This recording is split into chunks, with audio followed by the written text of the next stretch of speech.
e misericórdia. Mais uma vez, nós te louvamos, te bendizemos por estarmos aqui, Senhor, nesse momento solene, nesse culto solene de adoração e louvor ao Teu nome.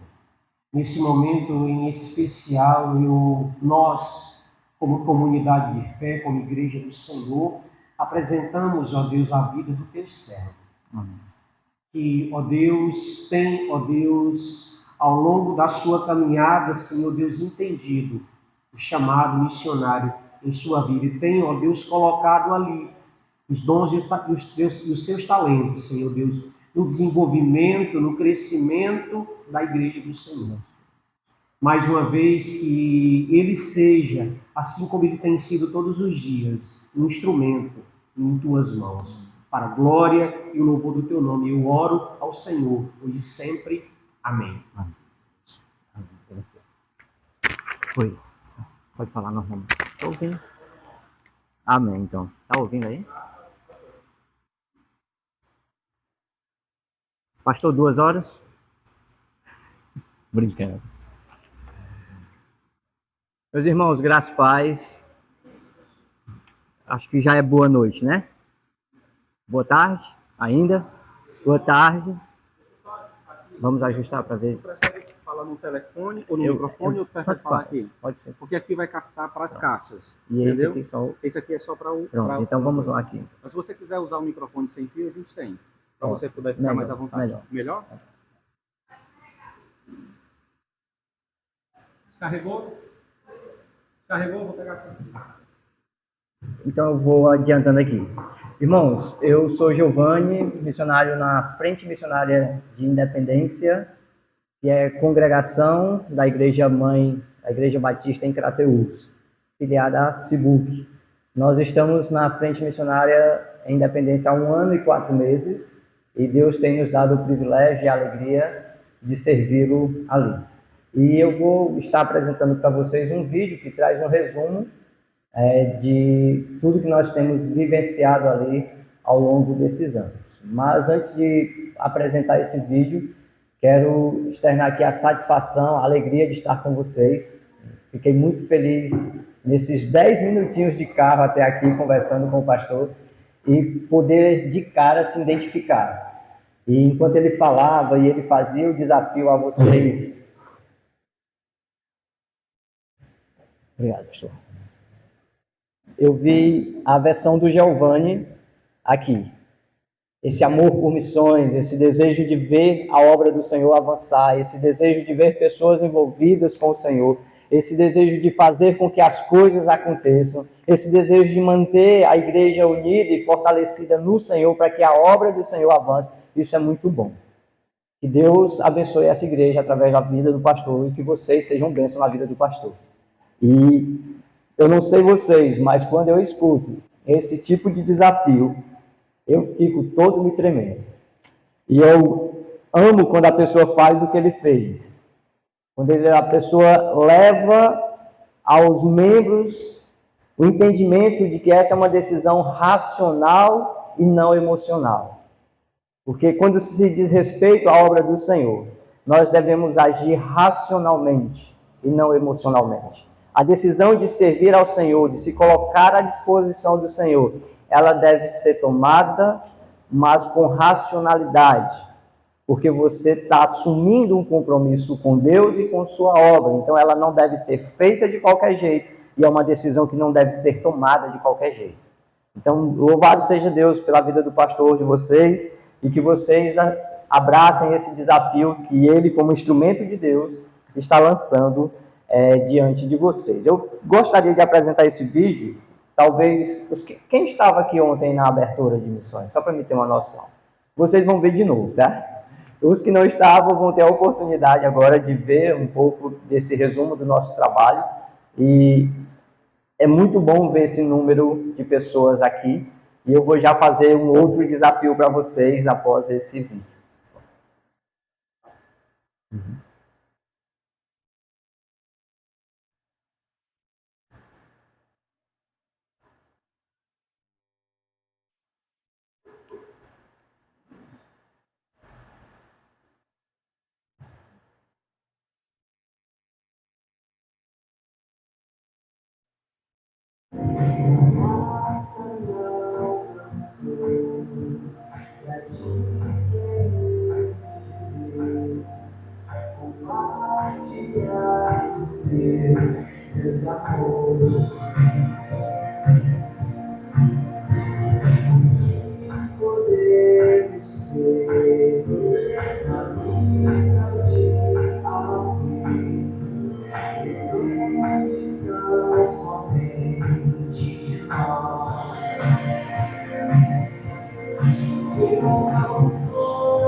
Pastor, bota o slide.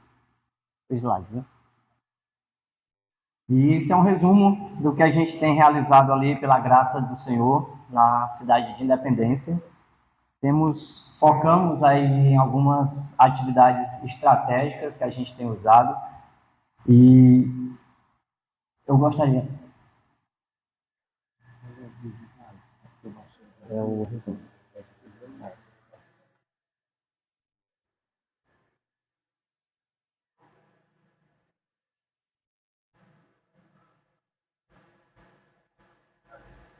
Pode ir.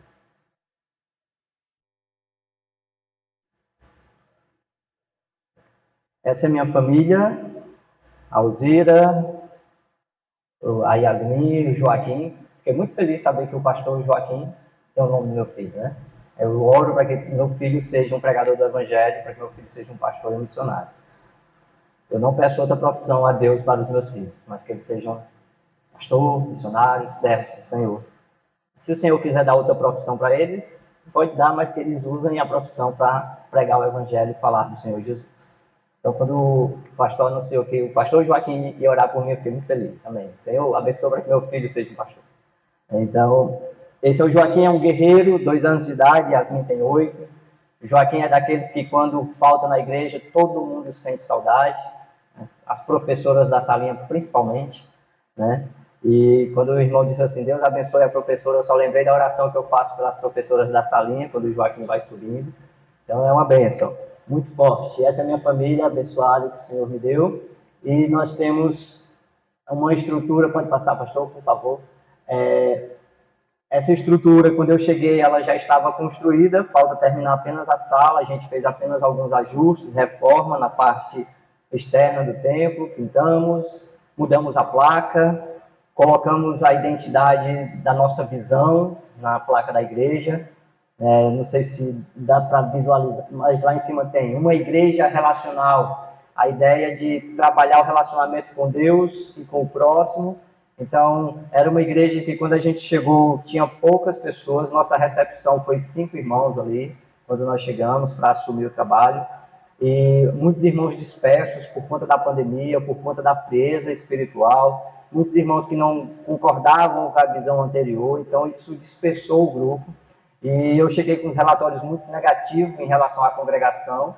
E eu disse, Senhor, eu vou pegar esses relatórios e vou tacar fogo. Todas as informações que eu tinha a respeito dos irmãos, 27 membros relacionados, na verdade 23 membros relacionados, e cada um com um histórico pior do que o outro, eu disse, não, esse aqui está errado. Botei lá na lixeira e disse, Senhor, abençoa, porque a partir de hoje eu vou orar por esse povo, e eu vou visitar um por um para saber o que é que o Senhor tem para cada um deles. E comecei a pegar essa relação e orar um por cada um deles. E sair visitando. Meu primeiro mês de trabalho na Independência foi visitar os irmãos e orar por todos eles. Visitei um por um, conversando, conhecendo e orando. Por um mês, na Independência, juntamos 17 pessoas na reunião, onde a gente ia passar a nossa visão para a igreja. E apresentar a nossa forma de trabalhar, o nosso pensamento, aquilo que nós acreditávamos ser de Deus para aquela congregação. A primeira coisa que a gente fez foi apresentar a logo da igreja, uma nova logomarca para a igreja, onde pessoas se juntam e formam essa igreja. Se vocês observarem, lá em cima na logo, são 2 pessoas segurando a cruz e elas formando a igreja. E aí eu trouxe a visão de que a igreja não é o templo, de que a igreja somos nós juntos em Cristo Jesus. E nós temos o objetivo de se relacionar com Deus e, através desse relacionamento com Deus, se relacionar com o próximo. Então, não tem como eu ser igreja sozinho. Eu só posso ser igreja se eu tiver mais alguém comigo. E aí eu trouxe a igreja para dentro dessa visão e, para a glória de Deus, os irmãos vibraram com aquilo que nós queríamos passar. Apresentamos a visão de igreja multiplicadora, os 5 pilares. Oração, evangelização discipuladora, formação de liderança, plantação de igreja e compaixão e graça. Falei sobre os 5 princípios. Não falei de PGM, porque a nossa ideia não é implementar PGM agora. É viver os 5 princípios. PGM vai ser uma estratégia a mais lá na frente. Por enquanto, é os 5 princípios. E a igreja tem vivido isso de uma forma muito intensa. E essas atividades mostram como a igreja está envolvida, como a igreja está ali nesse relacionamento com Deus e com o próximo, vivendo cada um desses pilares. Por favor, irmão. Essa menina, a Karine, que está com a bebê no braço, ela chegou na igreja, ela estava com 8 meses de grávida. Eu não vou compartilhar toda a história dela, mas ela chegou na igreja com um momento muito difícil na vida dela. E eu abri a igreja, o pessoal do louvor sabe que a gente chega mais cedo, organiza o som, né? 15, 20 minutos antes. Eu estava nesse período organizando o som quando ela chegou na igreja sozinha. Grávida, sentou, triste, aí eu fui lá, perguntei o nome da bebê, que ainda estava na barriga, e eu disse, eu vou orar por vocês a partir de hoje. E todos os dias, até essa neném nascer, eu estarei orando por ela. Mas é incrível o vínculo que a oração cria. A bebê, toda vida que chega na igreja, ela não dá os braços para ninguém. Mas quando eu vou para ela, ela se joga para mim.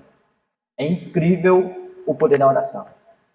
E eu comecei o discipulado dessa jovem, batizei, e a família dela começou a se achegar.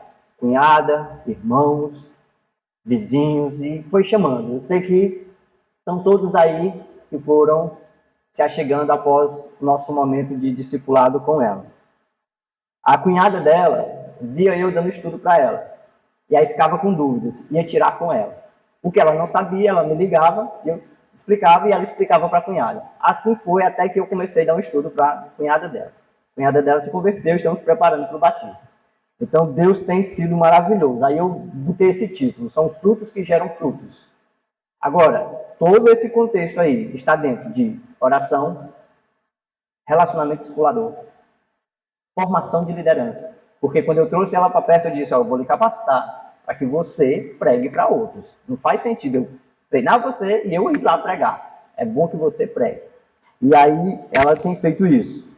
Lá na frente do vídeo, a gente viu que tem ela, uma jovem com estudos na mão. Ela deu estudo, o evangelismo de João, para essa jovem, através do nosso projeto Amor em Ação. A gente entrega cestas básicas na igreja, na comunidade.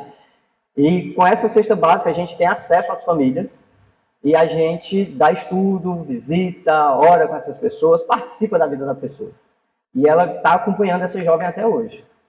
Terminou o estudo e continua conversando, orando, acompanhando, vendo as necessidades dessa pessoa. Relacionamento, discipulador, compaixão e graça, os princípios da Igreja Multiplicadora, estão estabelecidos na palavra do Senhor.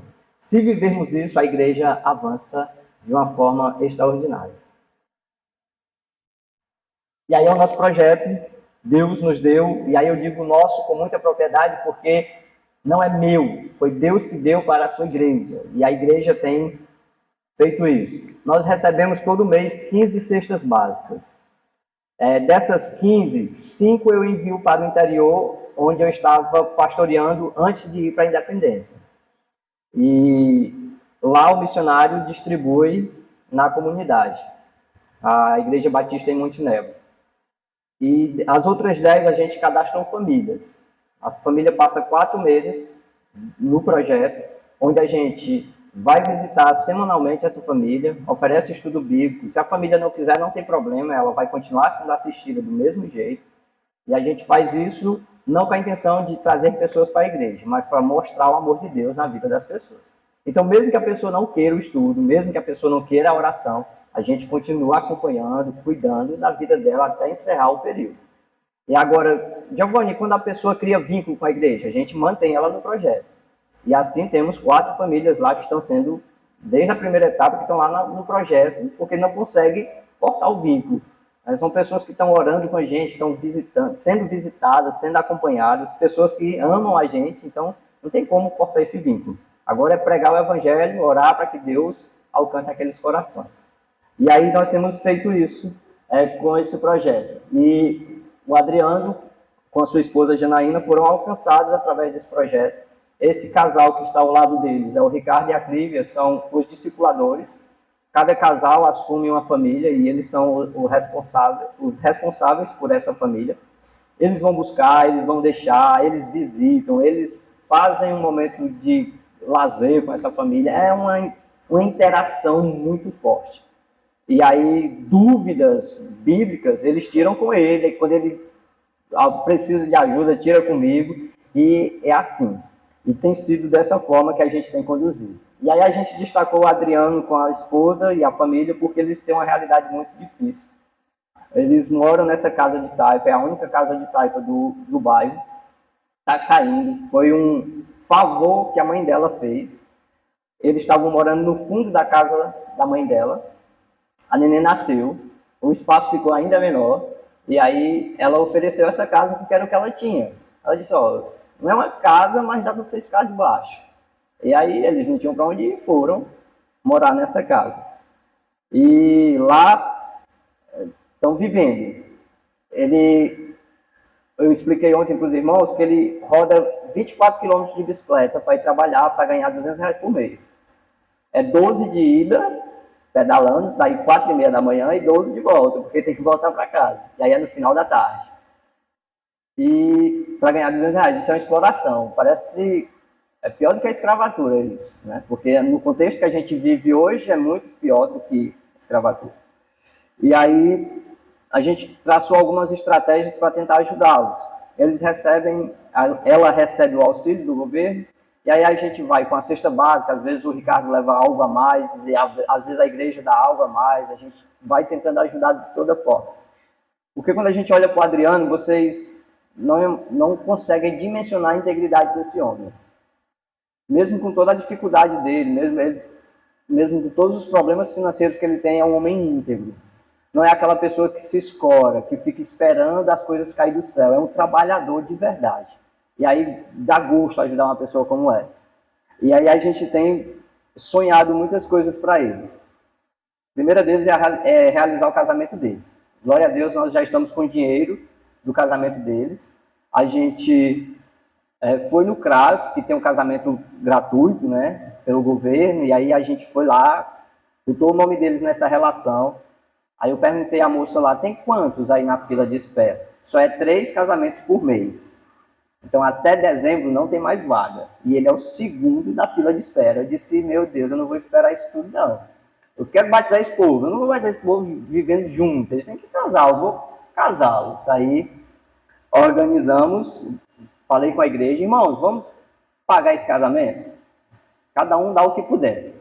Um deu 30, outro deu 40, outro deu 60, outro deu 100. E juntamos lá o dinheiro, está lá guardado. Assim que eu voltar, a gente vai oficializar o casamento deles. E casando, nós vamos batizá-los. Batizando, a gente vai começar aí a, em nome de Jesus, construir a casa deles. E a pergunta que o Adriano fez foi, com que dinheiro? Com que recurso? Eu disse, não se preocupe não. Tem um negócio chamado Batistas Unidos na nossa vida. Eu vou juntar esse povo de Deus. Cada crente no Senhor Jesus. Amados, eu tenho vergonha de pedir as coisas para mim.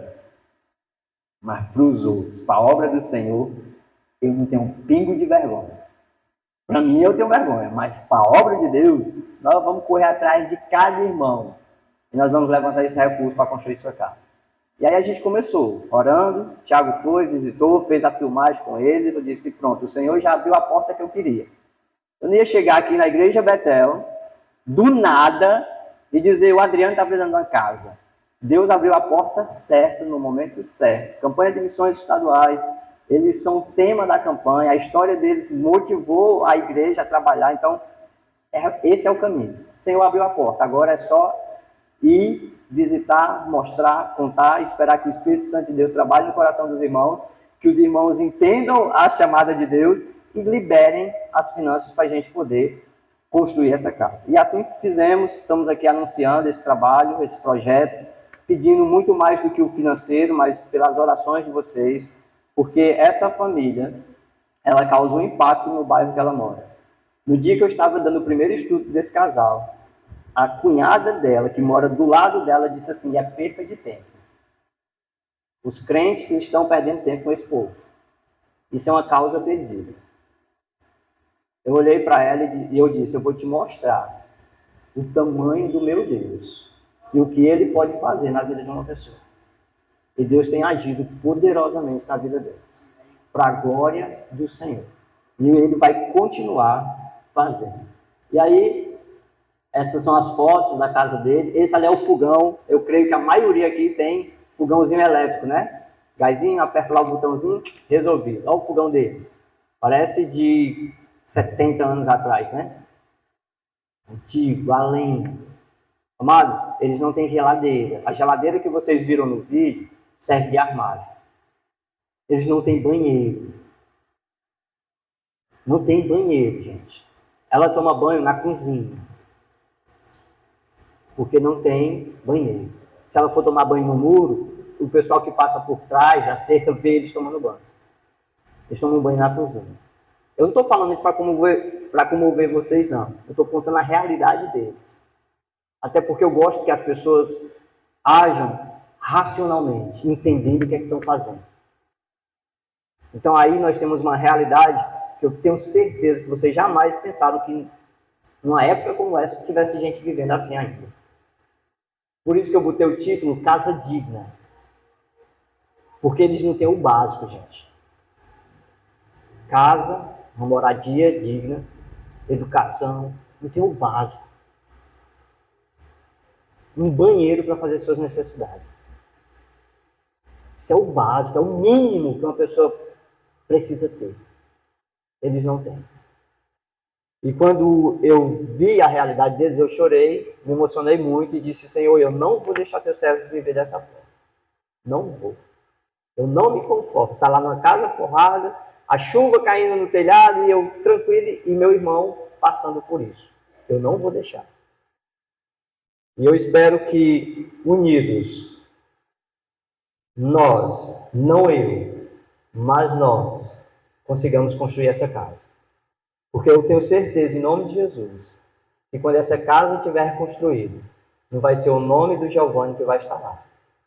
Vai ser o nome do povo de Deus, que se uniram para glorificar a Deus através dessa construção. Amém? Deus nos abençoe. Eu acho que é isso. Pronto. E aí, eu queria dar um pouco da minha palavra como missionário. Explica o que o Thiago explicou, a campanha de missões. Sim, sim. Obrigado, pastor. Vocês estão vendo aí no cartaz essas madeiras e esse barro aí, né? É a casa deles. Essa é a foto da lateral da casa deles. Tiago viu e disse assim, nós vamos trabalhar com isso aqui. E aí colocaram, na campanha, a campanha de missões, eles colocaram o fundo da casa deles. E aí a gente tirou uma foto na frente para fazer parte do cartaz da campanha de missões. Quando os meninos foram fazer a filmagem, gravaram o vídeo com eles, vai ser apresentado durante a campanha esse vídeo, eles contando um pouco da história deles, como foram alcançados e a esperança que eles têm. E aí, não, acho que é só isso, pastor. E aí, vocês vão ter esse cartaz aqui pregado na igreja e sempre vocês vão lembrar dessa história. Vocês vão lembrar da família do Adriano, lá na Independência, que estão precisando de uma casa. Aí vocês oram, vocês trabalham, vocês se esforçam, porque a gente vai estar na mesma pegada lá, em nome de Jesus. Amém? Bom, dito isso, meus amados, eu estou aqui para falar um pouco de missões e também falar um pouco da palavra do Senhor. Tem algum promotor de missões aqui, pastor? Não? Eu ouvi a história aí de que alguns participaram de um treinamento de promotores de missões, né? Quem estava nesse treinamento? Levanta a mão aí. 1, 2, 3, 4, 5. Já é um bom número. 6. Já é um bom número, pastor. Em 2007, eu sou ruim de data. Minha agenda é minha esposa. Data é com ela mesmo. Mas eu sou ruim de data. Mas, se eu não me engano, 2008, 2007, 2008, eu assumi a promotoria de missões na Igreja Batista em Crateús. Sabe quantas pessoas tinham lá? Para fazer o curso de promotor de missões que vocês fizeram? Sabe quem era? Vocês estão com 6. Já é muita coisa. Você tem uma igreja com mais ou menos, esse é o número que vocês têm aqui, mais ou menos, né? Então, com umas 30, 40 pessoas, você ter 6 promotores de missões, essa igreja é para ser a maior igreja missionária de Fortaleza. Sem sombra de dúvida. Sem sombra de dúvida. Quando eu assumi a promotoria de missões lá em Crateús, eram aproximadamente 80 membros e um promotor de missões. Agora você imagina aí, você mobilizar 80 pessoas para trabalhar missões. Algo novo, o pastor Gilson muito missionário, porém muito local, tem a visão missionária, ama missões, mas muito local ali. E aí, eu sou apaixonado por missões, desde quando eu entreguei a minha vida a Jesus. Entreguei a minha vida a Jesus em fevereiro. Em julho, eu já queria ir para o campo. Não sabia de nada, eu só sabia que Jesus nos salva através do seu amor, da sua graça e perdoa os nossos pecados. Era a única coisa que eu ia dizer para o povo. Mas com 6 meses de convertido, eu já queria pregar para as pessoas. Já queria sair evangelizando. Pastor Gils me deu um banho de água fria, que no momento eu não entendi, mas lá na frente eu entendi. Eu louco para ir para o campo, e ele disse: Giovanni, não é hora. Você ainda não está pronto. Não está pronto. Espere mais um pouco. Vou lhe batizar, lhe preparar e você vai. Tá bom, pastor. Triste. Esse tá bom foi assim. O senhor é o pastor. O senhor sabe. Vamos lá. Concordo não, mas vou contigo. Tá bom. Me batizou. Dezembro. Eu disse assim, agora eu vou. O pastor Newton fez um projeto lindo, Sal da Terra, na época. Em janeiro, período de férias, fui para o campo, evangelizar, falava de Jesus noite e dia. Amo missões. Aqui em Fortaleza, na Igreja Batista Esperança, tem uma menina chamada Benedita. A gente foi para o campo em Novo Oriente, ela foi a minha primeira parceira no campo, né? Formava dupla e você ia marcar os estudos. A nossa dupla, 2 sedentos por missões, a nossa dupla marcou 34 estudos. O pastor olhou e disse assim, como é que vocês vão dar conta disso? Eu disse, Deus proverá. Era estudo de manhã, de tarde e de noite. Apresentando as 4 lições. Dessas 34, 16 tomaram a decisão por Jesus. Eu disse, Senhor, a minha vida é essa, não tem outra. Cheguei cheio de novidade para a igreja, passei, a igreja se empolgou e começamos a trabalhar as campanhas de missões na igreja.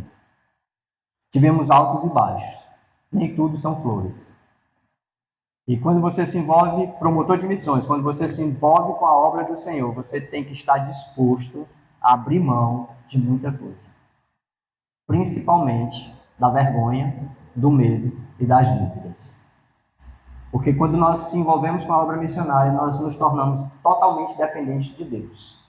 E essas coisas não devem existir no nosso caminho, porque elas atrapalham muito. E nós começamos a trabalhar as campanhas, a igreja começou a crescer, a visão missionária começou a crescer, pessoas começaram a se converter, e a gente começou a ampliar os horizontes. Vamos pegar um grupo de jovens, colocar nas congregações durante 15 dias para que eles trabalhem nas congregações, porque eu fiz isso em 2008. Abri mão do meu trabalho e fui viver nas congregações, sendo sustentado pela igreja e pela congregação durante esse período que eu estava lá. E a gente fez o mesmo com alguns jovens. Nas férias, mandava eles para o campo para ajudar as congregações a fortalecer o trabalho. E eu não sei aqui, mas lá a gente trabalhava missões mundiais, a oferta de missões mundiais, missões estaduais e missões nacionais.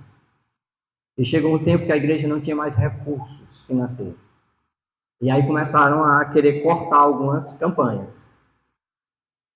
Vamos cortar a campanha de missões mundiais? Eu disse, não. Vamos cortar a campanha de missões nacional? Não. Vamos cortar a campanha de estadual? Não. Vamos cortar o quê? Qualquer outra coisa, menos as campanhas. Vamos trabalhar, vamos orar, vamos se conscientizar, vamos contribuir, mas não corta as campanhas.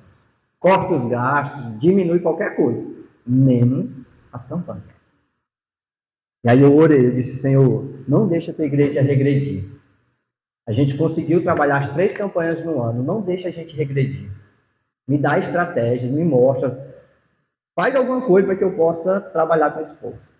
Aí surgiu um café com promotores, estratégias de Deus. Juntaram todos os promotores aqui em Fortaleza e foram dar um ânimo, um gás, várias estratégias para como você trabalhar com a igreja. Eu cheguei, agora eu vou usar o termo, eu vi que você usou, agora eu vou usar. Eu cheguei incendiando a igreja. Eu disse, igreja, o que vocês estão fazendo aqui? Por que vocês vieram aqui? Alguns para adorar a Deus, outros para louvar o Senhor. Aí eu disse, para esquentar o banco, para esquentar a cadeira, para ficar aí de braço cruzado olhando o outro fazer. Chega, igreja. Por um acaso vocês estão cansados? Por um acaso vocês estão desanimados? Trabalharam tanto que não tem mais força? Vamos nos levantar, vamos trabalhar, vamos nos unir, porque nós temos o que fazer. Agora, se você estiver cansado, você diz. E aí eu perguntei para a igreja, tem alguém cansado aí? Aí, não. Eles estão tudo morto. Eu estou perguntando se tem alguém cansado aí. Aí a igreja gritou. Não. Eu disse, dá para fazer alguma coisa com isso aí. Mais uma vez, tem alguém cansado aí? Aí a igreja se levantou e, não. Eu disse, pois vamos trabalhar missões. Vamos trabalhar missões, vamos arregaçar as mangas, vamos fazer o que for possível para levantar a oferta financeira da igreja. A Marininha é a esposa do pastor Gilson, muito sábia. Ama missões. E disse assim, a primeira coisa que nós vamos fazer, todo mundo junto, é orar por missões. Sábado, de 6 da manhã às 6 da tarde, vai ter vários grupos durante o dia orando aqui na igreja. Quem quiser vir, escolha o horário e vem. Vários grupos durante o dia orando por missões. Eu disse, glória a Deus. Agora já não é mais um, são 2. Eu e Marinha, empolgados com missões. Sábado, primeiro grupo, 6 horas da manhã, 6 pessoas orando por missões. Então pronto, não é mais 2, é 6. E foi assim o dia todinho, várias pessoas chegando para orar por missões. Nessa época, o nosso alvo era R$ 2.500 para missões mundiais. Nós alcançamos 3.250. Oração, empenho, dedicação. Tem que ter. Não pode faltar. Vocês, promotores que estão empenhados nisso, se dediquem. Vocês serão a gasolina no fogo. O fogo já está aceso, é só botar um pouquinho de gasolina que dá certo. É vocês. Vocês têm um pastor missionário que ama missões. Juntou com promotores que amam missões, tem tudo para crescer. Tem tudo para crescer. É só trabalhar. É só não olhar para as dificuldades, mas para o Deus que está acima de vocês. Teve uma época que o pastor Paulo era o executivo da SBUC. Foi a maior pancada que eu recebi como promotor de missões. Tanto na igreja local como na convenção. Na igreja local, a pancada foi a seguinte: nós não alcançamos o alvo porque o promotor não trabalhou. Desse jeito, numa reunião de conselho. Eu quase choro. E aquilo ficou no meu coração. Amados, gerou raiva no meu coração aquela frase. Porque eu me dedicava a missões. Eu fazia de tudo. Eu tirava dinheiro do meu bolso para poder completar o alvo. Eu lavava carro. Porque tem gente que não trabalha, né? Aí a primeira desculpa que usa é: eu não tenho trabalho, não tem como eu ofertar para missões. Eu ia lavar carro para poder ter a oferta de missões. Eu pegava um grupo de jovens, vão vender trunfa, uns 50 chocolatezinhos. Se você vender aí 50, você vai ter seu alvo batido na hora. Então eles iam, vendia 10, 15, 20 e vendiam. Então quando você quer fazer, você faz. E aí eu me dedicava a isso. E aí um irmão abençoado de Deus, na reunião do conselho, disse assim: nós não atingimos o alvo porque o promotor de missões não trabalhou. Isso apertou meu coração. E o conselho se levantou. As irmãs: que é isso, rapaz? Como é que você fala um negócio desse? Não sei o quê. E começaram a defender o promotor de missões. Eu fui para casa com meu coração quebrado. Coloquei meu joelho no chão e disse: Senhor, não deixe essas palavras gerarem ódio no meu coração, amargura, nenhum ressentimento. Mas eu vou mostrar para esse irmão o que é que um promotor de missões faz. Peguei todas as informações da campanha, apresentei para a igreja. Desafiei a igreja. A igreja não tinha recursos. Eu criei um mapa. Era o Ceará é a nossa Seara, a campanha que nós estávamos trabalhando. Eu criei dois quebra-cabeça, um para as crianças e um para os adultos. Peguei essas peças do quebra-cabeça e saí distribuindo a cada um dos irmãos. Cada irmão recebeu uma peça. E cada criança recebeu uma peça referente ao quebra-cabeça dela. Eu disse: pronto, irmãos, esse aí é o nosso alvo de missões. Vocês já estão com o alvo na mão. Vocês já compraram as peças. Só falta me pagar. Quando vocês pagarem, aí eu mostro para vocês que o alvo foi atingido. E outra coisa, vocês só vão saber a imagem que forma quando vocês colarem as suas peças no quebra-cabeça. Domingo seguinte, os irmãos começaram a colar as peças. Para colar a peça, eu tinha que me pagar. Ia lá, pagava, colava. Pagava, colava. E o mapazinho começou a se formar. As crianças viram isso. Aí disse: não, eles vão terminar primeiro que nós. Ia lá, pagava a peça delas. Interessante, as crianças são de Deus. Eles deixavam de merendar na escola, guardavam a oferta, pagavam a peça e pregavam. O objetivo deles era terminar primeiro que os adultos. E assim fizeram. Alcançaram o alvo das crianças. Os adultos viram isso: não pode, vamos lá. E começaram a colar peça, colar peça. Amados, batemos o alvo só com o quebra-cabeça. Todo encerramento de campanha a gente faz o dia D, que é o dia da oferta especial. Nós conseguimos mais R$ 1.100. O alvo, mais R$ 1.100. A Cibuc vibrou com isso. Viemos para a Assembleia. O pastor Paulo dá um relatório pesado, dizendo que havia a possibilidade de 2 frentes missionárias fechar porque não tinha recurso. Eu disse, eu não aceito isso aí não. De forma alguma. Vamos botar esse povo para orar, vamos conversar com esse povo, conscientizar, porque não pode. Um trabalho fechar porque ele tem recurso para sustentar o missionário. Não, é errado. Chamei a igreja. Igreja, nós amamos missões. Nós ultrapassamos o nosso alvo. Não vamos deixar que isso aconteça. Começamos a orar. E falar com vários missionários, vários pastores, para que todos pudessem estar contribuindo com a obra do Senhor. E assim foi feito. E assim a obra continuou. Louvado seja Deus porque os trabalhos não fecharam. Você às vezes acha que não pode contribuir com a obra do Senhor indo. Mas se você colocar o seu joelho no chão e orar por independência, a obra lá vai avançar. Se você não pode ir até a independência, você pode mandar recursos. Se não quer mandar direto para a frente missionária, contribua com sua igreja. Porque a sua igreja, ela dá o plano cooperativo. E o plano cooperativo é usado como recurso para os missionários, para a obra do Senhor. Tá, eu não vou mandar esse recurso direto para o missionário, eu vou mandar para a convenção. Mande para a convenção, porque esse recurso vai chegar em nós de todo jeito. Agora, o que nós não podemos é cruzar os braços e deixar que outro faça onde a gente tem a capacidade de fazer. E tem a possibilidade de fazer, a oportunidade de fazer, então faça. Então, ontem eu tive a certeza de que a Cibuc não vai deixar os seus missionários sozinhos no seu trabalho. Eles pegaram a oferta especial da abertura da campanha e destinaram à construção da casa do Adriano. Isso aqui é simbólico, meus amados. Isso ali tem um símbolo por trás disso. A Cibuc, com isso, estava declarando que está junto conosco no trabalho. A Cibuc, com isso, está dizendo que nós estamos unidos nessa causa. Isso é cooperação, isso é unidade. E nós precisamos trabalhar juntos. Como o meu tempo está encerrando, eu queria dizer para vocês, promotores de missões, se empenhem, orem, se dediquem ao Senhor. Abracem o pastor de vocês e andem juntos na obra missionária. É muito importante quando nós temos um grupo de promotores, um pastor que ama missões, a tendência é essa igreja ser uma mega igreja missionária.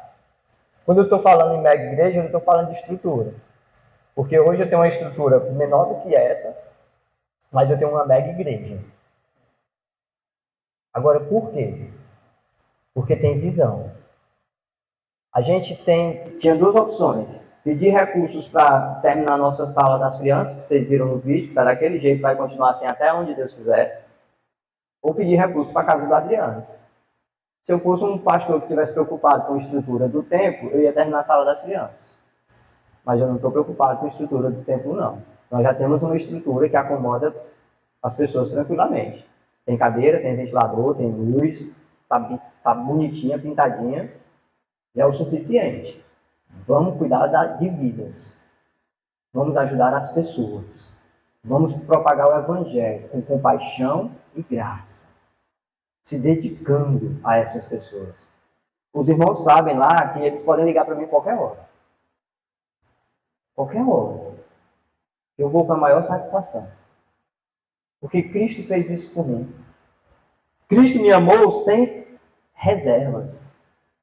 Cristo me perdoou sem reservas. Então eu preciso fazer o mesmo. Nós precisamos fazer o mesmo. Pastor, eu tenho 15 minutos, né? Termina 7 aqui, né? Eu vou usar esses 15 minutos para conversar sobre 3 pontos totalmente importantes para a unidade da igreja. Eu vou usar o meu testemunho como introdução, então eu queria que você abrisse sua Bíblia. Nós vamos direto para os pontos.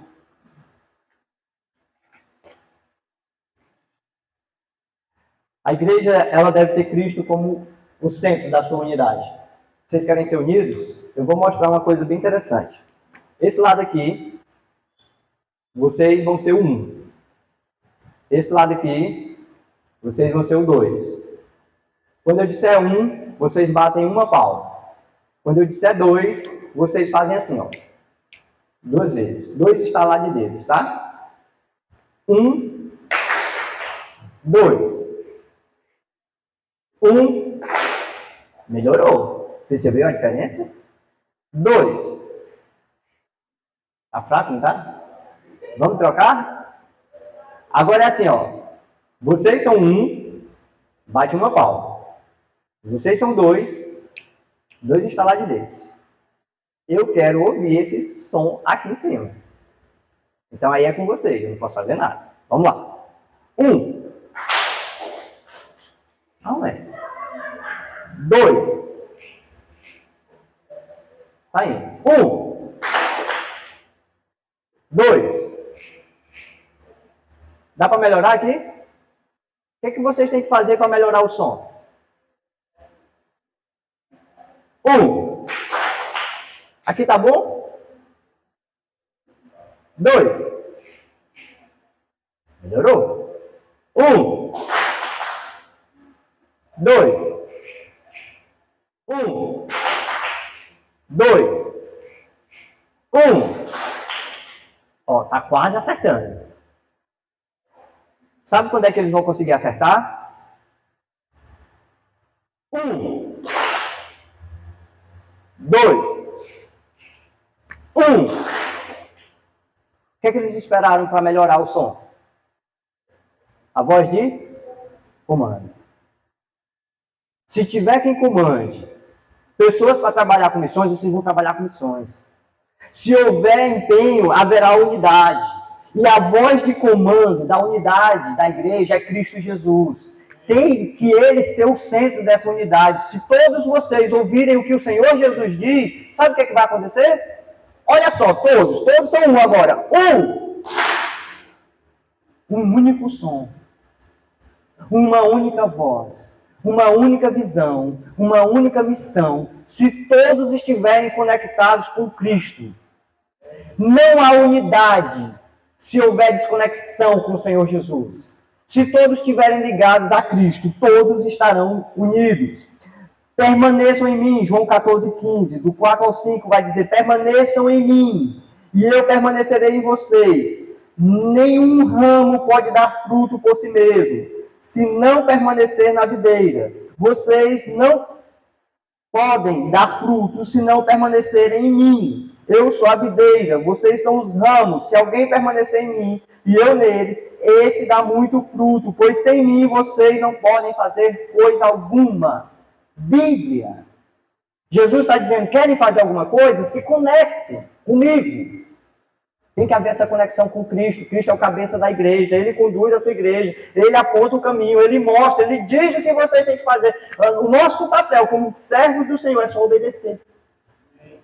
Agora, se o pastor Weber, eu fiquei nessa briga com o Tiago, tá? Depois você se entenda com ele. Se chamava de Weber ou de Weber, e eu saí de lá sem saber. Weber? Weber. Então, conversem com ele. Se ele tiver essa conexão com Cristo, e você tiver essa conexão com Cristo, vocês vão andar juntos. Agora, se eu discordar dele, ele discordar de mim, e nós não estivermos conectados com o Senhor, não vai dar certo. Haverá discussão, haverá discordância, haverá divisão. E se houver divisão, não dá certo. Cristo é o centro. Quando Cristo é o centro, tudo dá certo. Se Cristo for Senhor da sua vida, se Cristo for Senhor grupos, se Cristo é Senhor de vocês, e Cristo é Senhor de vocês, vocês vão se juntar na centralidade de Cristo e vão fazer acontecer.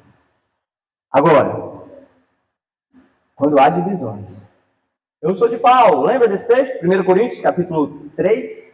Eu sou de Paulo, eu sou de Apolo. E eu pergunto, quem é Paulo, quem é Apolo? Se foi Cristo que morreu por todos. Acabem as divisões. Acabem o partidarismo. Pastor e pastor, né? Aqui, pastor Joaquim e pastor... Eu sou do pastor Joaquim. Porque é o nome do meu filho, né? Eu sou do pastor Joaquim. Eu sou do pastor Weber. Não. Vocês são de Cristo. Nem o Weber, nem o Joaquim morreu na cruz por você. Nem o Weber, nem o Joaquim tem o poder de salvar você, de perdoar os seus pecados, de levar você para o céu. Nem o Giovanni tem condições disso também. Cientes disso, nós sabemos que Cristo morreu por nós e Ele nos une em um só corpo. E é Ele que nos dirige. E uma vez estando centrados em Cristo, nós faremos a sua vontade. E a vontade do Senhor é que os seus servos deem frutos. E se nós estivermos ligados nele, esses frutos surgirão. Amém? A igreja deve se unir em torno da palavra de Deus. Ah, Giovanni, eu sei que Cristo é o cabeça, mas como eu vou ter essa certeza? Bíblia. Eu achei interessante, eu não vou negar não, achei interessante. Vocês lerem todo o capítulo. Vocês fazem isso sempre no culto, né? Aí todo culto um capítulo. Muito interessante isso. E eu fiquei pensando assim, tem gente que não lê a Bíblia em casa, mas quando chega na igreja vai ler. Vai ler, não tem como, não tem como escapar dessa leitura. Se é todo culto, um capítulo, todo culto ele vai ler. Pode até não ler em casa, mas quando chega na igreja vai ler. Agora, quer ter unidade na igreja? Quer ter unidade com o Senhor? Tem que estar na palavra, meus irmãos. Eu amo a juventude. Os irmãos mais velhos não entendam que eu estou desprezando vocês, de forma alguma. Até porque o meu desejo é viver até 150 anos. Minha igreja sabe disso. Minha esposa sabe disso, que eu quero viver até 150 anos. Pode ser que Cristo volte antes, mas até lá eu quero viver. Mas eu amo a juventude. Infelizmente, eu tenho poucos jovens na igreja. Eu tenho 3 ou 4 jovens. Quando eu vejo aqui uma igreja repleta de jovens, alguns deles envolvidos com a promotoria de missões, meus irmãos, avançam. Agora, jovens, deixa eu dar um conselho para vocês, que talvez os mais velhos que estão aqui já deram. Leiam a Bíblia. Estudem a Bíblia. Comam a Bíblia. Diariamente. Porque esses que estão aqui, que têm mais idade que vocês, leram muito. Amém, irmãos? E têm muita experiência bíblica. Porque leram e viveram a palavra. E você jovem, às vezes acha que não precisa ler a Bíblia. Eu tenho a Bíblia no celular. Quando precisar, eu pesquiso aqui no Google, né? Juventude é fogo. Eu trabalhei muitos anos com a liderança de jovens. E aí eu tinha um jovem lá que ele dizia assim, não, jovem, não se preocupa não, que qualquer pergunta que alguém me fizer, eu vou lá no Google, boto no Google e vejo o texto bíblico. Eu disse, irmão, que é isso? E se tu não tiver internet, se tu não tiver celular, e se tu tiver sem nada e alguém te perguntar um versículo bíblico, tu não vai saber. Onde está que Deus amou o mundo? Não sei. Vai no Google, não tem internet. E agora? Se lesse a Bíblia, se estudasse a Bíblia, se comesse a Bíblia, saberia. Jovens, leiam a Bíblia. Não há como ter unidade com o corpo de Cristo se a Bíblia não for a nossa base. Se a Bíblia não for o nosso alimento. Amados, eu fui jovem, eu sou jovem, e eu tinha essa dificuldade de ler a Bíblia todo dia. E eu vi um adolescente de 13 anos que ele disse que o mínimo que ele lia era 4 capítulos por dia. Eu disse, esse menino está me matando de vergonha. Eu vou ler mais do que ele. E aí eu comecei a ler. Comecei a ler 5 capítulos todo dia. Só que essa leitura não estava fazendo sentido. Eu estou lendo por ler. Eu disse, não, Senhor, está errado. Eu sei que eu tenho que ler, mas ler desse jeito não presta. Aí sabe o que eu fiz? Diminuir. Eu vou ler 1 capítulo por dia. Mas eu vou meditar. Eu vou tentar viver. E eu vou aplicar no meu dia a dia. E comecei a ler a Bíblia. Aí eu sou estratégico, né? Eu fui logo para o Novo Testamento. Porque o Antigo era mais difícil. Fui para o Novo. E o Senhor bateu com a palavra. Muitas das experiências que eu vivi como jovem estavam na palavra. E o Senhor corrigindo, batendo, como dizem os mais antigos, de chicote. E eu chorava quando eu lia a Bíblia. Porque o Senhor dizia assim, fuja da imoralidade sexual. E eu olhava para a minha juventude, doido para namorar. E o Senhor dizia assim, espere o tempo certo. Arranjei uma namorada linda, minha esposa, hoje. 3 anos de namoro. Meus irmãos, que negócio difícil. Eu tinha que orar noite e dia. E quando eu pensava em fazer alguma besteira, a Bíblia dizia, não é tempo. Espere o tempo do Senhor. Tudo tem seu tempo. Há hora e local para tudo. Purifica o teu caminho. Purifica o teu coração. Purifica os teus pensamentos. Seja santo como o Pai é santo. Eu disse, Senhor, para de bater. E eu comecei a orar com meu namorado. Noivamos, casamos. Para a glória de Deus, estamos vivendo bem. Agora, a palavra, ela é fundamental em todas as áreas da tua vida. Não só no namoro, na vida financeira, na vida familiar, na vida da igreja. Dentro do casamento, a palavra é fundamental para que haja unidade. Tem instrução para o marido, para a esposa, para os filhos. Tem instrução para todo mundo. Dentro da igreja, tem instrução para o pastor, tem instrução para os jovens, tem instrução para os anciãos, tem instrução para todo mundo. A Bíblia é o poder de Deus na nossa vida. E se nós nos determos a palavra de Deus, se nós consumirmos essa palavra do Senhor, nós viveremos em unidade.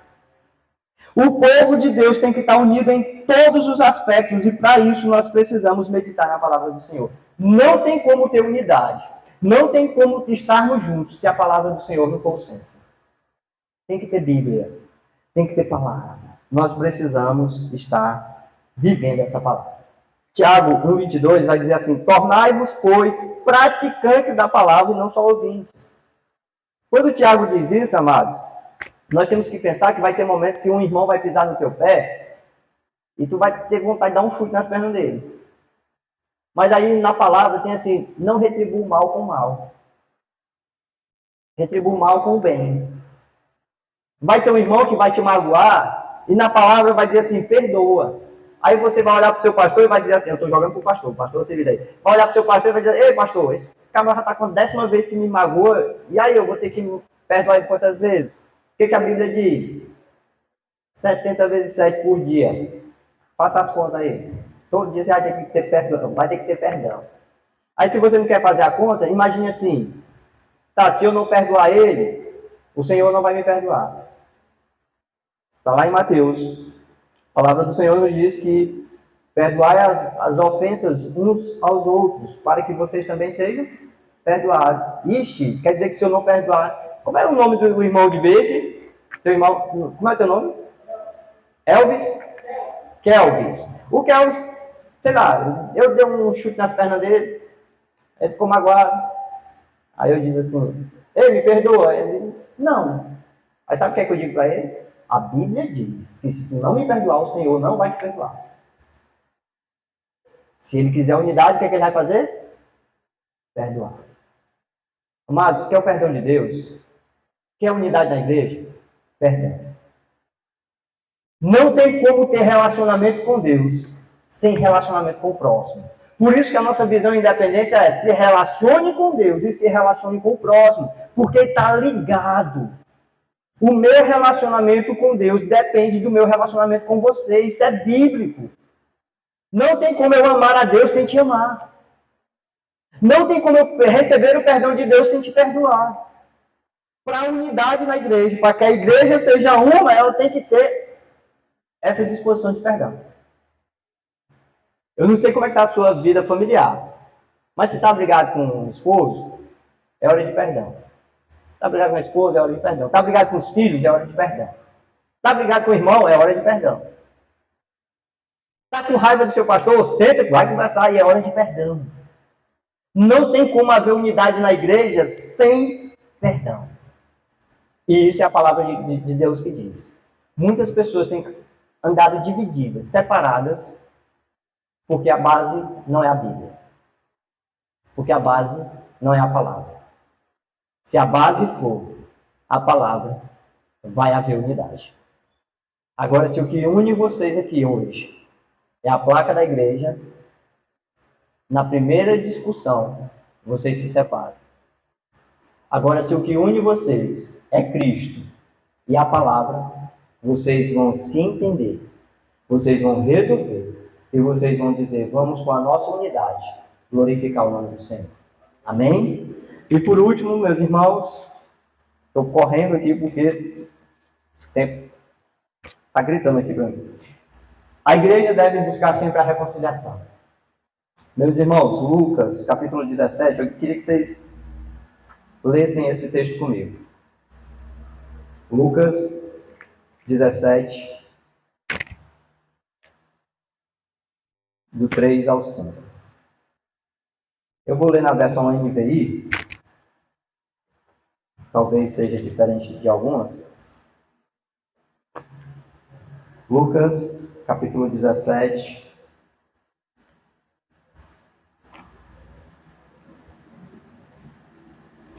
do 3 ao 5. Amém? Tomem cuidado. Se o seu irmão pecar, repreenda-o. E se ele se arrepender, perdoe-o. Se pecar contra você 7 vezes no dia, e 7 vezes voltar a você e disser, estou arrependido, perdoa. Os apóstolos disseram ao Senhor, aumenta a nossa fé. Eu entendo que o perdão, ele exige de nós um exercício chamado fé. Você precisa ter fé para liberar perdão. E essa fé, ela está ligada ao Senhor Jesus. E se eu estiver ligado com o Senhor Jesus, eu terei essa fé para liberar e pedir perdão. Meus irmãos, tomem cuidado. Se seu irmão pecar, repreende ele. Mas essa repreensão é em amor. Porque às vezes a gente vai repreender o irmão, em vez de levar um buquê de flores para repreender ele, a gente leva um chicote de dar em cavalo. Não leva o chicote. Repreenda-o em amor, com o objetivo de corrigir o erro, para que haja unidade na igreja. Sem reconciliação, sem perdão, não haverá unidade. Nós precisamos trabalhar a reconciliação. Aí vocês devem dizer assim, mas será que tu já viveu alguma experiência forte para falar de perdão? Se vocês me permitirem, eu quero em 5 minutos compartilhar algo que aconteceu na minha vida que exigiu de mim muita fé para perdoar. Tem a permissão de vocês? Meu pai largou minha mãe, eu tinha 3 anos de idade. Dos meus 3 anos aos meus 18 anos de idade, eu não queria ouvir o nome dele. Se chegasse uma criança perto de mim com o nome de Miguel, eu dava um cascudo nela. Porque eu tinha ódio do meu pai. Eu não tinha raiva. Raiva é um sentimento passageiro, assim, apaga rapidamente. Eu tinha ódio. Eu não queria nem ouvir o nome dele. Os meus irmãos visitavam ele. Saíam de Crateús para Juazeiro do Norte, 9 horas de viagem de ônibus, para ir visitar ele nas férias. Quando eles voltavam, eu me intrigava deles. Eu passava semanas sem falar com meus irmãos, porque eles tinham ido visitar ele. Minha mãe sofreu para criar 3 filhos sozinha. Trabalhava de 7 da manhã às 7 da noite. Deixava os filhos com as tias. E ela sofria humilhação no trabalho e sofria humilhação quando chegava em casa. E tudo isso eu culpava o meu pai. Eu entreguei a minha vida a Jesus com 16 anos de idade. Dos meus 16 aos 18, eu falei de Jesus para muita gente. Do amor, do perdão. E me sentia o grande missionário. Porque estava pregando o Evangelho. As pessoas que foram alcançadas nesse período foi porque a graça de Deus estava sobre elas. Mas aquele que estava pregando era um hipócrita. Porque falava de amor e perdão, mas não conseguia nem ouvir o nome do próprio pai. Marinha é um instrumento de Deus na minha vida. Ela é a esposa do pastor Gilson. Eu cheguei do campo altamente empolgado, porque várias pessoas tinham se convertido, entregado a vida a Jesus. Eu preguei, elas ouviram e se converteram. Cheguei empolgado falando desse amor. Marinha olhou para mim e disse assim, interessante, Giovanni, tu fala do amor de Jesus, do perdão de Jesus, mas não consegue perdoar o teu pai. Eu tinha 18 anos quando ela disse isso. Ela abriu um buraco para mim. Eu caí dentro desse buraco, eu tive a maior crise de fé E eu comecei a brigar com Deus. Eu disse, Deus, tu sabe que eu amo falar do teu filho amado Jesus. Tu sabe que eu amo ver as pessoas se rendendo à tua palavra. E agora, por causa daquele irresponsável, eu não posso mais nem falar de ti. Por causa daquele homem que me abandonou, eu não posso mais falar do teu amor. Isso não é justo, Deus. Eu ser impedido de fazer o que eu mais amo por conta daquele irresponsável. Não foi eu que deixei ele, foi ele que me deixou. Não faz isso comigo não, Senhor. Porque a palavra me dizia, se teu irmão fez algo contra ti, não é se tu fez algo contra ele, é se ele fez algo contra ti. Se tu lembrar que ele tem algo, tu vai lá e perdoa. Eu disse, Senhor, ele foi irresponsável, Senhor, ele maltratou minha mãe, ele abandonou minha família. Não faz isso comigo não, Deus. Não faz eu ir lá não. O Senhor quer falar de mim para as pessoas? Quer continuar o teu ministério? Perdoa teu pai. Essa é a única condição. E eu chorei. Mas eu deixei de ir para a igreja. Eu não me desviei, não. Eu deixei de ir para a igreja. Porque as palavras vinham de encontro. E eu orava, brigava com Deus. Deus, não é justo, não é justo, Senhor. Não faz isso comigo. E o Senhor, vá. Comprei a passagem. Não disse nem para minha mãe. Só disse depois que estava comprado. Mãe, eu estou indo para a casa do meu pai. Ver. E ela disse, tu passou a vida toda sem ele e agora vai atrás dele. Tá bom, pode ir. Nunca lhe impedi. Eu nunca fui porque eu tinha ódio dele. Eu orei, fui armado. Bíblia. Tá? Não pensar que eu vou matar, não. Bíblia. O cubo evangelístico, eu não sei se vocês conhecem. O cubo evangelístico, ele traz o plano de salvação. Só andava com ele. Para onde eu fosse, eu evangelizava as pessoas com ele. Botei dentro da bolsa. E eu fui com um ódio muito grande no meu coração. Foram 9 horas de viagem brigando com Deus. Não é justo, Senhor. Não faça isso comigo. Brigando. Cheguei lá, minha avó quase morre. Mãe dele. Quando ela me viu, gente, ela sentou na cadeira. Amarelinha, gelada. E eu disse, desculpa a expressão, tá? Abre aspas aí. Matei a véia. Gente, ela quase morre.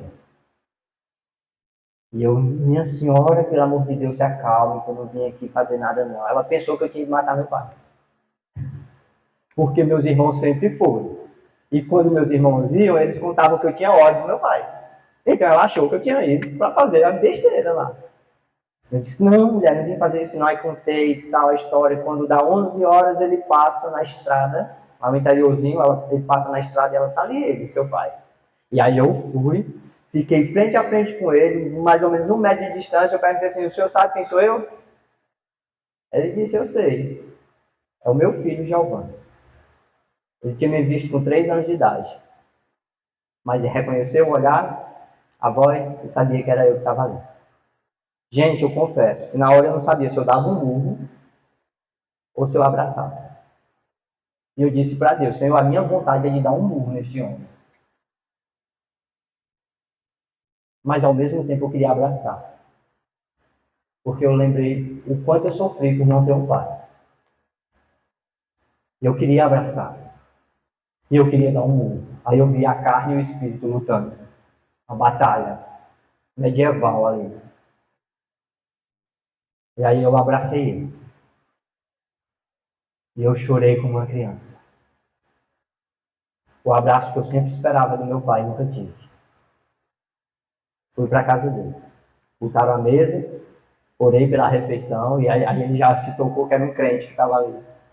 Orei pela refeição. Depois que a gente terminou de comer, fomos conversar. Gente, eu contei tudo o que eu sentia. Eu disse cada palavra, por mais absurda que ela fosse, eu disse cada palavra. Que eu disse para ele, eu vim limpar o meu coração e não vai escapar uma vírgula de tudo que eu vivi. Eu disse tudo que eu sentia. Tudo, sem tirar uma letra. Todas as palavras. 18. 18 anos. já era de maior. Disse tudo para ele. Aí ele ouviu, chorou muito, e perguntou, terminou? Não terminei. Agora é minha vez. Aí ele também disse tudo. E quando ele terminou, ele disse, me perdoe, meu filho, por tudo que eu fiz você passar. E eu disse para ele, me perdoe, pai, por nunca ter lhe procurado e dado a oportunidade de você se explicar. Nos abraçamos, oramos, choramos mais uma vez, e eu disse, agora eu vou fazer o que o Senhor me privou de fazer. Peguei o cubo, peguei a Bíblia e comecei a evangelizar ele. Falei todo o plano de salvação para ele. Eu disse assim, eu nunca preguei o evangelho como eu estou pregando hoje.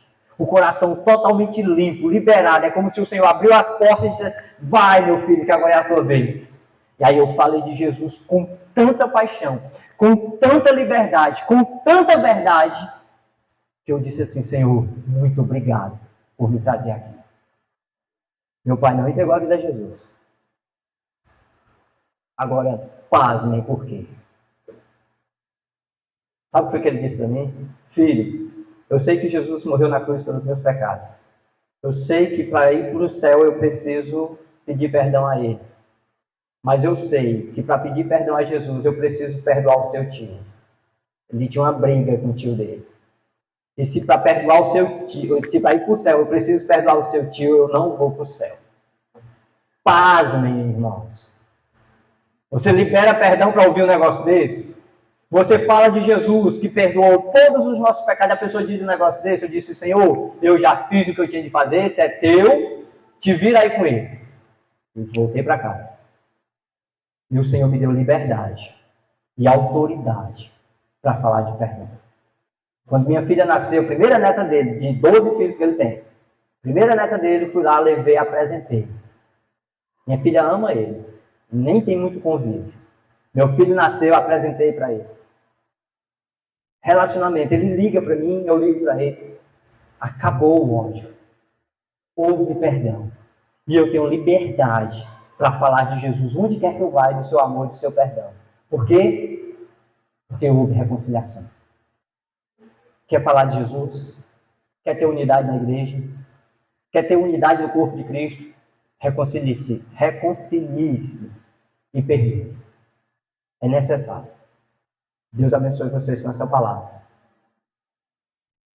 Ele já está abençoando. Que Deus use vocês como uma maior agência de missionários aqui nessa cidade. Que vocês sejam um povo unido, que glorifica a Deus através dos seus relacionamentos. Que essa igreja seja um instrumento de Deus para propagar o Evangelho e proclamar a salvação através das boas novas e da vida de vocês. Porque se vocês pregarem aquilo que vocês vivem, esse Evangelho vai causar impacto na vida das pessoas. Amém? Deus abençoe vocês. Gostaria de orar com vocês. Vamos ficar de pé. E se você lembrar de alguma situação que exige perdão, reconciliação, coloque isso diante do Senhor agora. Feche seus olhos, coloque o seu coração diante de Deus. Eu gostaria de chamar os meninos do louvor para a gente encerrar esse momento com esse louvor. Mas eu quero que você ore. Peça perdão a Deus pelos seus pecados. Se você está em atrito com alguém na sua casa, na sua família, na sua igreja, peça perdão a Deus por isso. Se tem algum mal-estar com seus vizinhos, peça perdão a Deus. Peça forças para perdoar. Se você quer que o corpo de Cristo avance, que a igreja do Senhor avance em unidade, peça perdão a Deus. Vivam em união com Deus e com seu irmão. Feche seus olhos, eu vou orar com você. Após essa oração, nós estaremos encerrando esse momento com esse louvor. Querido Deus, bendito Pai, muito obrigado, Senhor, pela tua misericórdia sobre as nossas vidas. Obrigado, Senhor, pela tua bondade que nos sustenta a cada dia. Obrigado, Deus, pelo teu perdão, porque em Cristo Jesus nós temos unidade contigo. Obrigado, Jesus, porque lá atrás o Senhor orou por mim, o Senhor orou por nós, clamando para que nós, servos do Senhor, fôssemos unidos em um só corpo, unidos em um só propósito, unidos em um só amor. Pai, o Senhor fez essa oração por nós, para que na nossa unidade o Teu nome fosse glorificado. Ó Deus, em nome de Jesus, nos une, Pai, como uma só igreja do Senhor, como um só corpo. Direciona, Pai, os Teus filhos. Tu és o cabeça, Deus. Tu és o guia. Sem Ti nada nós podemos fazer. Então nos ajuda, Pai. Nos ajuda a perdoar. Nos ajuda a amar. Nos ajuda a suportar uns aos outros. Nos ajuda, Deus, a ser bênção na vida uns dos outros. Ó Deus, em nome de Jesus, sara as feridas, Deus, que há em algum coração aqui neste lugar. Deus, se há algum ressentimento, que o Senhor limpe esses corações. Perdoa, Pai, e nos ajuda a liberar perdão. Ó Deus, nos dá humildade para pedir perdão. Pai, a Tua obra é muito maior do que nós. Deus, o Teu reino é muito maior do que as nossas vontades. Então, Pai, em nome de Jesus, não deixe, ó Deus, que venhamos viver uma vida dividida, com discussões, distorções no meio do Teu povo, Senhor. Mas nos une, ó Pai. Nos faz ter uma só voz, um só pensamento, ó Deus. Nos faz andar alinhados com o Teu propósito. Pai, em nome de Jesus, purifica os nossos corações. A Tua palavra nos diz que sem santidade não há como Te agradar, Senhor. Não há como Te ver, Pai. Santifica-nos, ó Deus, na Tua palavra. E a Tua palavra é a verdade. Ó Deus, que ela limpe os nossos corações. Que a Tua palavra traga vida aos nossos corações. Que a Tua palavra, ó Deus, nos traga um relacionamento sólido contigo e uns com os outros. Pai, derrama amor sobre esta igreja. Deus, nós temos um pastor aqui com uma visão excelente a respeito do Teu reino, da Tua obra. Nós temos pessoas aqui, ó Deus, que amam missões, que amam fazer a Tua vontade. Une esse povo nesse propósito. Nós temos homens e mulheres de oração. Nós temos homens e mulheres tementes ao Senhor. Pai, não permita que nada interfira no relacionamento deles. Ó Deus, que em meio a todas as diversidades, nós possamos nos manter unidos, que essa igreja mantenha-se unida no Senhor. Pois Tu és o elo que nos une, Deus. Foi o Senhor que nos uniu, foi o Senhor que nos fez estar aqui nessa noite. Então, Pai, conserva a unidade desta igreja. Que essa igreja seja uma referência de amor, de compaixão, de perdão, de graça e misericórdia. Pai, que aqui tenhamos verdadeiros servos que propagam o Teu Evangelho com as suas vidas e com a pregação da Tua palavra, Senhor. Recebe este culto diante do Teu altar, recebe os nossos corações, recebe essa canção, ó Deus, e faz dela uma oração para cada um de nós, ó Deus. E faz essa canção ser uma realidade em nossa vida, Pai. Para que nós sejamos um só corpo no Senhor. Para que nós sejamos uma só família no Senhor. Para que nós mantenhamos a nossa unidade para a glória do Teu nome. É assim que nós Te oramos. No nome santo e poderoso de Cristo Jesus. Amém e amém. Louvemos ao Senhor.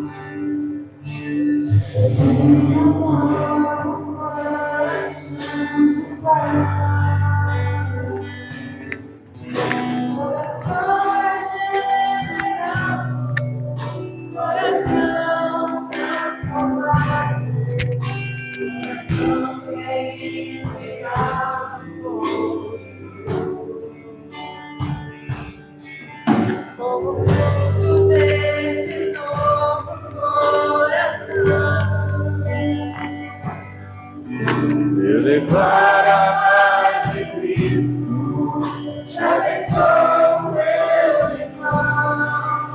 Preciosa é a nossa comunhão. Somos corpos assim bem ajustados, totalmente ligados. Vivendo em amor, uma família.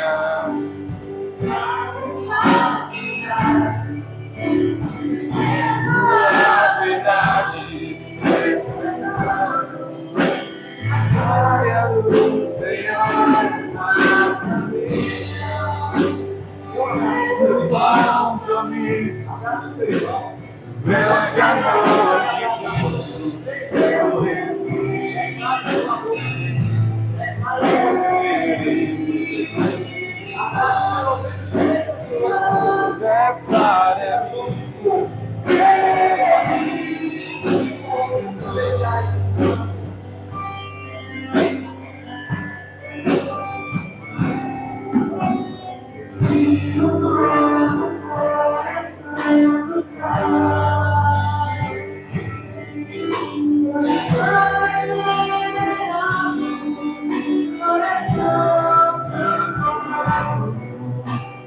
coração que é inspirado por Jesus.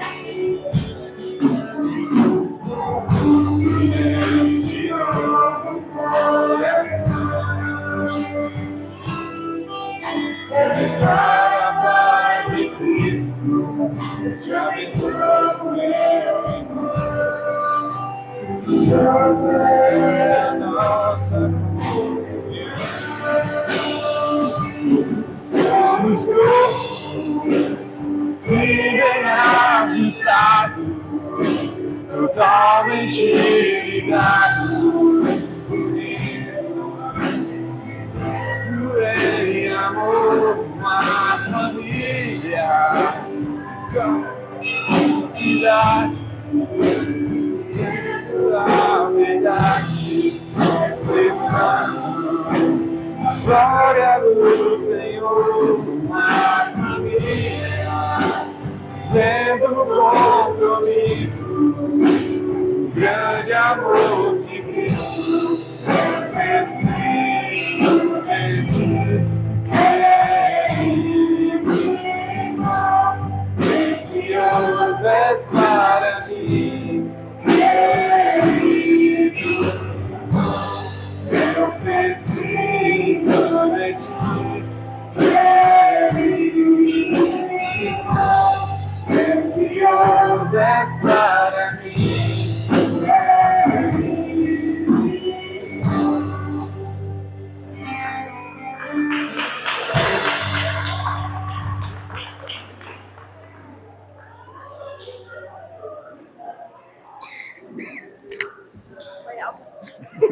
Tava alto. Pra mim